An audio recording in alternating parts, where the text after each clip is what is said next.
Assalamualaikum warahmatullahi wabarakatuh.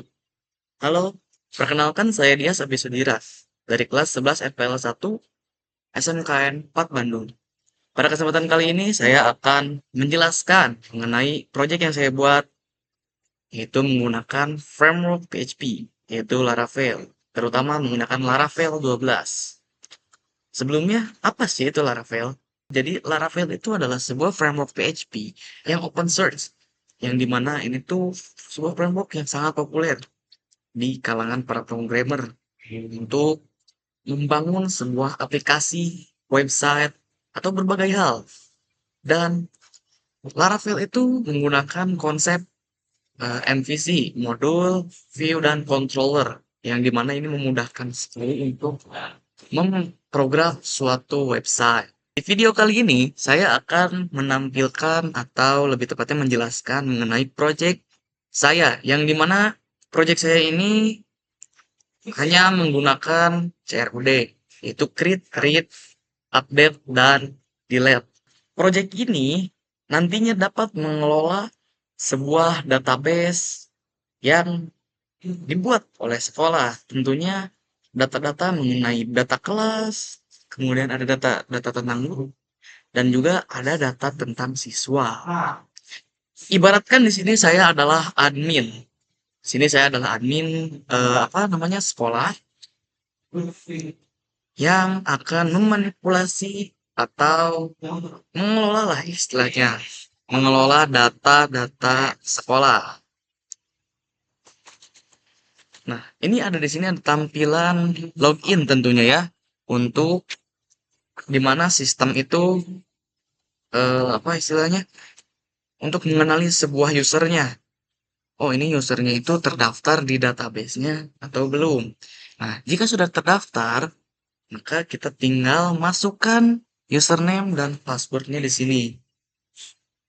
Di sini saya sudah membuat username-nya itu admin saja. Ibaratkan di sini saya adalah admin ya, adalah admin sekolah. Kemudian passwordnya juga min 345. Nah, sudah kita coba untuk login. Nah, di sini sudah terlihat ya, oh kita sudah bisa atau kita sudah dapat masuk menembus dashboard untuk mengelola atau memanipulasi data data sekolah ya di sini. Tentunya ini juga dari database sekolah ya. Walaupun ini hanya data dummy, tapi di sini hanya untuk pembelajaran saja, pembekalan kita ke depannya seperti apa. Nah, kita coba juga ya untuk logout seperti apa. Nah, berikut kan tadi sudah dijelaskan juga tuh, kalau kita sudah memiliki sebuah username-nya dan password-nya, ibaratkan di sini kita tidak memiliki akunnya, kita bisa mendaftar dulu. Nah, di sini ada page register. Terdapat di sini ya, ada page register. Misal kita mau masukkan username apa gitu. Oh, oke. Menggunakan nama saja ya. Misalkan di sini nama saya Dias ya. Ini username-nya Dias. Passwordnya A B C D E F G. Nah, misalkan ya di sini passwordnya. Kemudian kita daftar. Nah, jika kita sudah kembali lagi ke halaman login, berarti tandanya kita sudah terdaftar di database. Sebenarnya register ini masuknya kemana sih? Nah, di sini kita bakal buka localhost-nya. Itu si data kita yang tadi ada admin. Nah, di sini kita sudah mendaftarkan tadi yang admin ya, tentunya yang pertama. Dan masuk ke apa namanya? Oh ya, tabel verifikasi sebelah sini. Nah, ini ya, masuknya ke sebelah situ. Oke. Jika sudah masuk berarti tandanya kita sudah terdaftar ya.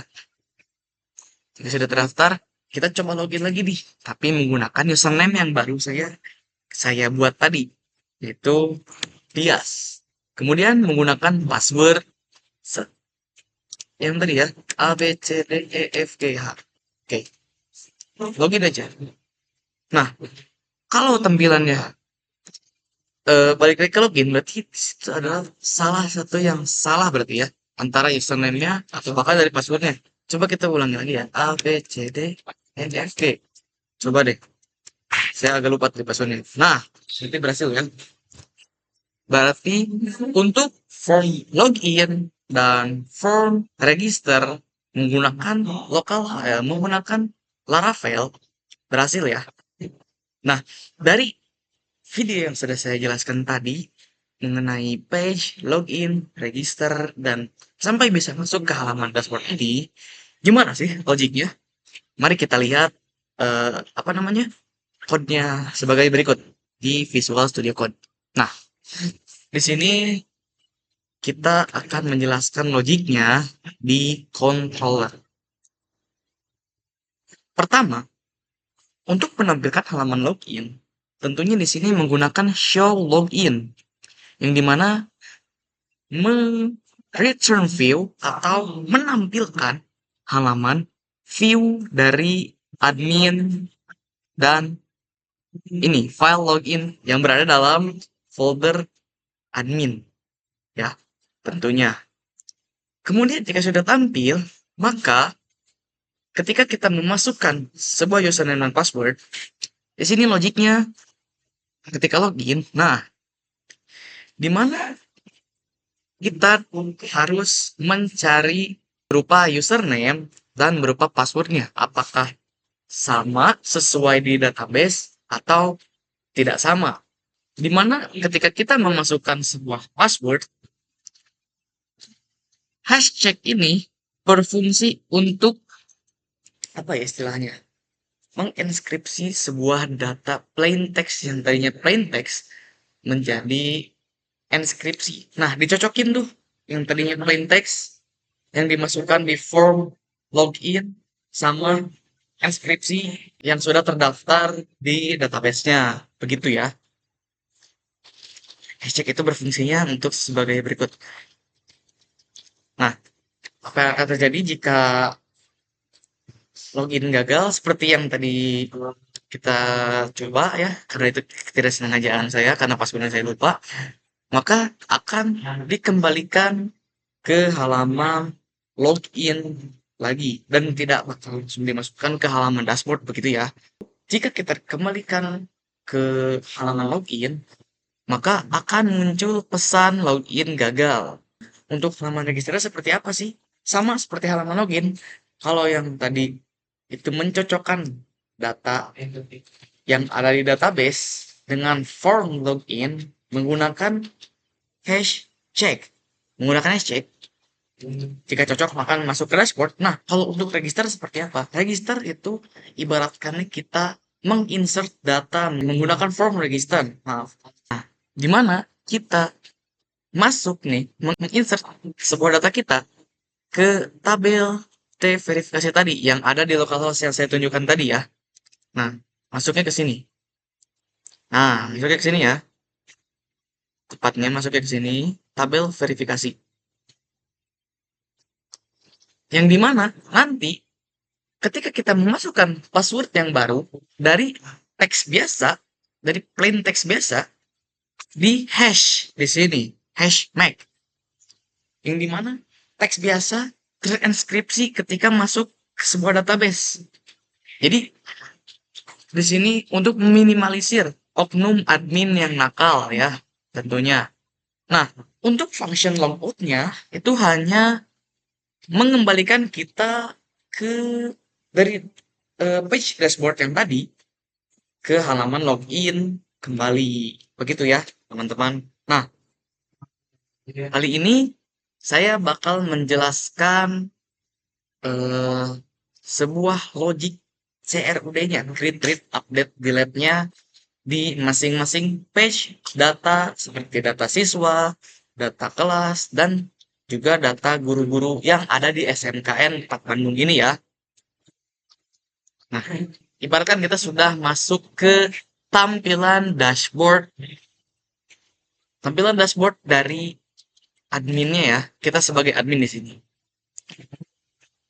Kita bakal coba masuk ke page data guru. Tentu yang di sini ya. Kita masuk. Nah, kita sudah masuk ke page guru. Tahu yang menampilkan data-data atau tabel guru ya tentunya. Nah, ini adalah sebuah logik read ya dari CRUD. Read menampilkan atau membaca sebuah data tabel guru yang ada di localhost melalui Laravel. Di mana sih tabelnya? Nah, kita coba masuk ke sini. Ada nih tabel guru ya, teman-teman. Begitu. Nah, kita mau coba untuk meng-create sebuah data atau memasukkan data yang baru, menambahkan data baru lah. Ada di tombol sebelah sini, tombol paling bawah. Kita tambah. Nah, ini form input data gurunya. Kita misalkan masukin data dummy dulu aja ya. Bisa kita masukin nip-nya itu apa berapa aja deh. Nah, nama gurunya misalkan, nah oke, jenis kelaminnya kita masukkan, alamatnya misalkan ada di sini. Maaf. Nah,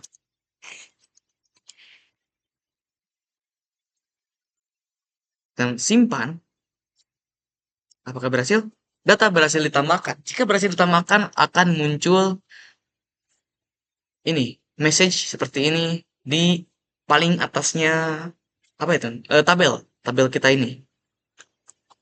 Kita coba mana tadi ya? Nah, cek dan sudah masuk atas nama Pak Asep. Nah, gimana sih kalau misalkan kita tiba-tiba mau merubah sebuah datanya? Ada kesalahan nih, kesalahan pada data yang kita input tadi. Kita bisa klik edit di sini ya. Nah, tentunya di sini sudah menggunakan old value, kita tidak perlu memasukkan lagi datanya. Kita tinggal merubah datanya. Seperti ini misalkan. Nah, terus NIP-nya misalkan kita mau ubah. Oke. Alamat juga kita mau ubah. Misalkan. Oke, kita simpan ya. Dan data berhasil diubah. Berarti kita berhasil merubah data tersebut. Kita lihat apakah berhasil diubah? Ya, benar, Pak Asep Darmawan. Kita berhasil menambahkan nama akhirnya ya. Gimana sih kalau semisal gurunya tersebut mungkin sudah pensiun atau mungkin sudah berpindah ke berpindah tugas maksudnya ke sekolah lain, lalu kita mau menghapus data guru tersebut di database kita, di database sekolah kita maksudnya. Di sini. Kita tinggal klik delete aja, lalu maka muncul notifikasi seperti ini. Apakah yakin ingin menghapus data ini? Kalau kita benar-benar sudah yakin, kita baru klik OK. Tapi kalau semisal kita tadi cuman pencet nih button delete-nya, kita bisa pencet batal. Karena kita di sini, contoh kasusnya di sini adalah ingin menghapus data sebuah guru, maka kita klik OK aja ya, teman-teman. Nah, data berhasil dihapus.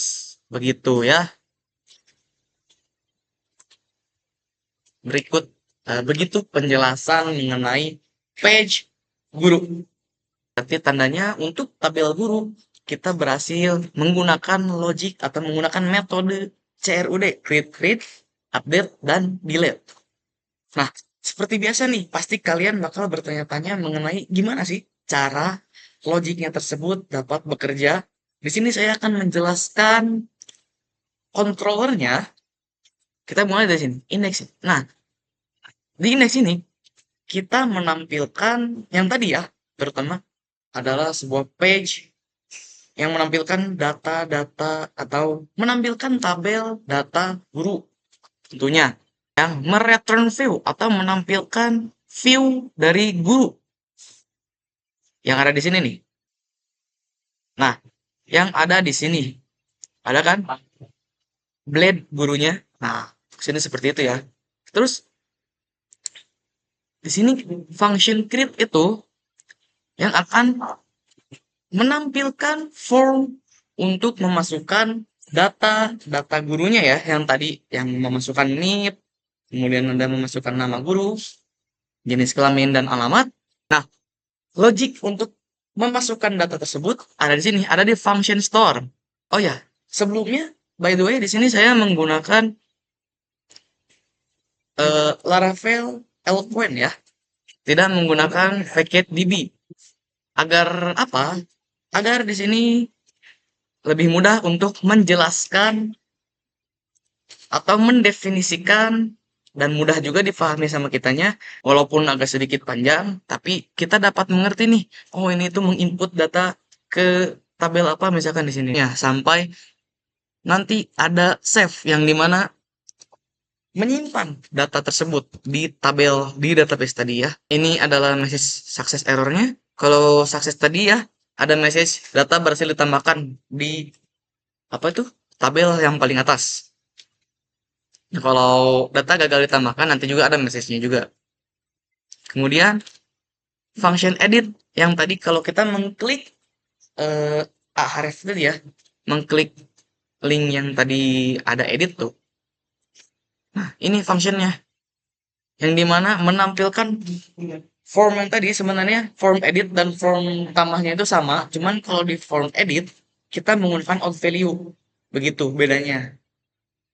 Agar apa? Agar si admin atau si user yang memanipulasi data tersebut tidak perlu repot-repot memasukkan data, hanya perlu mengedit data nama yang sudah ada di value form tersebut ya. Kemudian function destroy. Nah, apa function destroy itu sebelumnya? Function destroy itu yang tadi ketika kita mau mengklik delete ya, mengklik delete untuk menghapus data salah satu data tadi ya pokoknya. Nah, kalau berhasil dihapus, maka ada message data berhasil dihapus. Yang pokoknya setiap ada kita berhasil nih memanipulasi data tersebut, baik itu mau insert, mau mengupdate, atau bahkan mau mendelete, bakal ada message-nya di paling atas tabel tadi ya. Nah, required ini apa sih? Dari tadi kita ngelihat si kode required. Jadi required itu adalah sebuah function untuk apa istilahnya? Untuk mewajibkan kita mengisi form salah satu form, misalkan ada form need, kemudian ada form lama ya seperti itu yang tadi. Kita masuk ke page data siswa dulu deh. Kita masuk ke page data siswa yang ada di sini. Nah, di sini menampilkan kolom berupa ID atau nomor, nama lengkap, kemudian jenis kelamin, golongan darah, begitu. Ini adalah data siswa yang ada di SNMPTN 4 gitu. Saya sini menggunakan data dummy ya, karena kalau menggunakan semua data siswa yang ada di SNMPTN 4 sangat banyak ya tentunya. Saya di sini menggunakan data dummy saja, kecuali ini menggunakan nama saya sendiri. Nah, kita mau coba menginsert data lagi nih. Kita coba tambah data dan formnya seperti ini ya. Tentunya kita mau masukin NIS misalkan. NIS-nya kita dummy dulu aja ya. Nah, misalkan nama lengkapnya siapa ya? Misalkan ini aja deh. Nah, jenis kelaminnya siapa ya? Lah, laki-laki. Pilih. Kemudian golongan darahnya misalkan AB deh. Simpan. Nah, data berhasil ditambahkan. Berarti kita sukses ya untuk input atau mengcreate sebuah data yang masuk ke sini, database. Kemudian masuk ke tabel siswa tentunya ya. Kita lihat, nah ada nih, Jajang Nugraha. Oke. Terus kita mau update nih. Jangan si Jajang nih. Kita misalkan mau update siapa ya nih. Sini ada, wah ada Sigma di sini. Ada Sigma. Oke, kita mau misalkan mengedit nih. Namanya misalkan ada kesalahan nama. Tidak sesuai dengan akte kelahiran misalkan.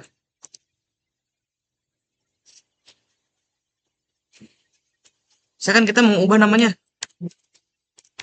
Oke, dan golongan darahnya juga tidak sesuai, kita ubah aja, kita simpan. Apakah berhasil? Ya, data berhasil dirubah. Dan di database pun, kalau kita, apa ini namanya, refresh, maka akan berubah. Mana yang tadi? Jadi ini nih, sudah sesuai ya. Dengan golongan darah B juga sudah sesuai. Mantap. Berarti kita berhasil dan memunculkan message data berhasil dirubah di paling atas.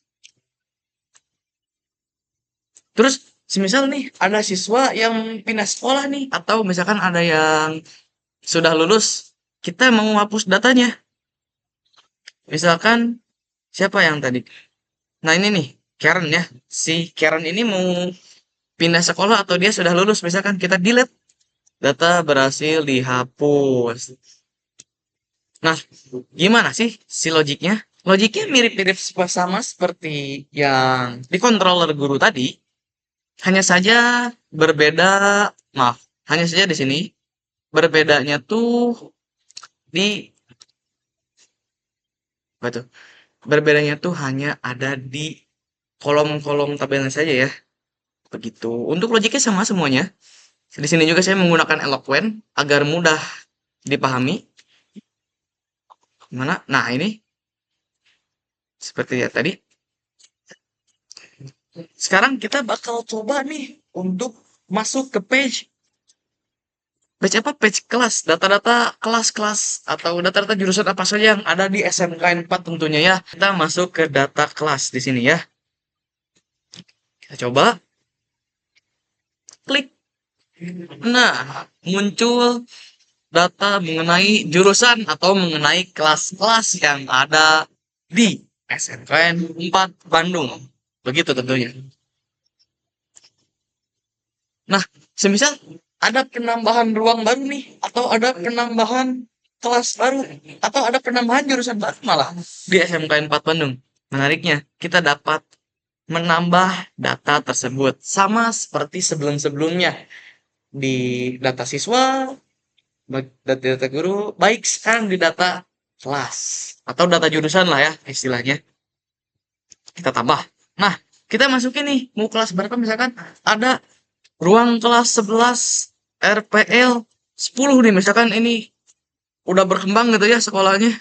Kemudian jurusannya rekayasa perangkat lunak.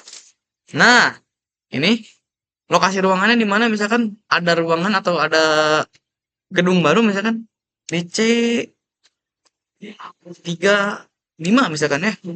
Wali kelasnya siapa sih? Wali kelasnya ini aja deh.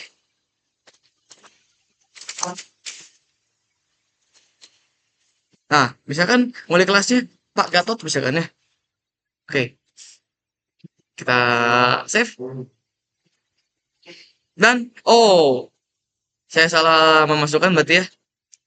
Hasil yang tadi di sini munculnya di atas tabel, malah di bawah tabel. Tapi tidak apa-apa, yang penting data berhasil ditambahkan atau data berhasil dimasukkan. Saya salah susunannya lah kalau untuk di tabel sekolah, tabel kelas ini. Baik, mana sih tadi tuh? 11 RPL 10 nih, ini sudah ada. Yang lokasi kelasnya di C35 dan nama wali kelasnya Pak Gatot. Nah, oke. Semisal kita mau mengedit nih, misalkan, oh ini wali kelasnya namanya kurang lengkap. Oke, kita edit misalkan ya. Nah, kita edit. Nah, kita edit, kemudian kelasnya itu kita ternyata salah input kelas, misalkan ada 11 RPL 5 gitu, gak kebanyakan gitu ya, 11 RPL 10 mantap banget. Kita coba kirim deh. Kan, yap, message-nya ada di bawah ya, saya salah urutannya. Untuk di page yang ini, nggak apa-apa. Tapi yang penting, data berhasil diubah. Dan, yap, Gatot Wibowo. Ada di 11 RPL 5. Begitu ya. Mantap. Untuk controllernya, untuk logiknya di sini, maaf. Nah, di sini sama saja seperti page-page sebelumnya. Ada page guru, page siswa, kemudian di page kelas pun sama tentunya. begitu. Dari sini lebih banyak itu required-requirednya ya, dengan parameter-parameternya seperti ini nih. Kolom ini wajib diisi. Seperti misalkan, kita coba ya, kita coba ya. Kita coba, kalau kita mau ngisi data, tambah data, kemudian, nah seperti ini.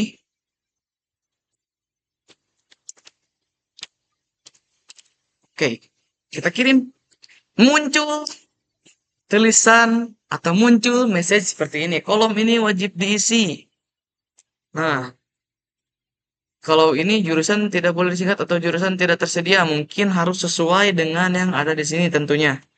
Nah, ada apa aja? Ada teknik audio video, teknik otomasi industri, teknik instalasi tenaga listrik, misalkan. Kemudian ada teknik komputer jaringan, rekayasa perangkat lunak, dan desain komunikasi visual. Mungkin di sini saya ada salah ketik. Oh ya, V-nya itu harus sesuai. Tiap awal kata menggunakan kapital. Begitu tentunya ya. Kirim. Yap. Berhasil. Itu hanya untuk mengetes required. Tentunya juga di page form yang siswa, kemudian page form yang di guru juga saya menggunakan atau menambahkan required. Yang dimana form itu wajib diisi. Begitu ya teman-teman. Kita bakal lihat sirut apa ini? View-nya aja deh. Nah, di sini dimana kita memasukkan view, memasukkan stylenya juga di sini. Saya tidak akan menjelaskan satu persatu stylenya ya, karena panjang sekali. Di sini saya menggunakan CSS native biasa, karena agar apa ya, agar dapat diatur-atur lah gitu. Diatur-atur layoutnya. Jadi makanya saya menggunakan CSS native biasa. Nah, di sini sama seperti di HTML pada umumnya, di sini menggunakan tabel ya, teman-teman.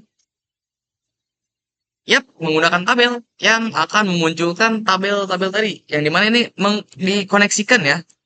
Dikoneksikan ke si database tersebut. Begitupun dengan guru, ya, tabel guru, dan juga dengan tabel siswa ya. Aduh, harus ke bawah nih. Nah, begitu.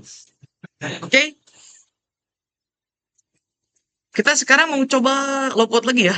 Kita logout lagi ke halaman dashboard aja dulu. Aduh, lama. Nah, sini kita bakal coba logout. Kita udah beres ini memanipulasi datanya. Dari create, read, update, delete udah beres. Kita coba logout dan berhasil logout. Mungkin sekian video dari saya atau video penjelasan dari saya. Kurang lebihnya mohon maaf karena saya juga di sini masih belajar mengenai Laravel. Kalau teman-teman mau coba nih, misalkan saya nanti bakal cantumin link GitHub-nya ya. Untuk coba belajar gitu teman-teman bagaimana. Saya bakal cantumin nanti link GitHub-nya beserta link database-nya di GitHub. Nanti ada SQL-nya pokoknya. Di deskripsi di bawah nanti ya pokoknya. Baik, cukup sekian video penjelasan mengenai project sederhana yang saya buat. Kurang lebihnya mohon maaf. Sekian, wassalamualaikum warahmatullahi wabarakatuh.